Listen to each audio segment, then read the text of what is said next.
Hi అండి, అందరికీ నమస్కారం. ప్రస్తుత కాలంలో పదే ఉప్పాడ తీర ప్రాంతం మునిగిపోతుందని మాట్లాడుతున్నారు.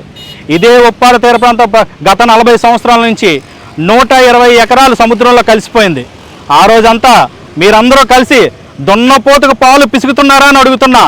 ఇదే పవన్ కళ్యాణ్ గారు అధికారంలోకి వచ్చి 18 నెలల్లో కేంద్రంతో మాట్లాడి 323 కోట్ల రూపాయలు తీసుకొస్తే అది 10 డేస్ లేట్ అవుతుందని చెప్పి ఇమ్మీడియట్లీ ఒక 60 లక్షల రూపాయలతో తాత్కాలిక రక్షణ గోడ అక్కడ నిర్మించడం జరిగింది.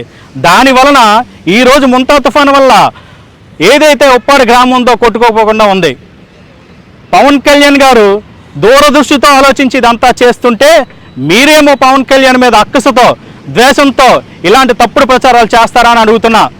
మీకు నిజంగా ఉప్పాడ గ్రామం మీద ఎటువంటి చిత్తశుద్ధి లేదు, ఉప్పాడ ప్రజల మీద మీకు చిత్తశుద్ధి లేదు.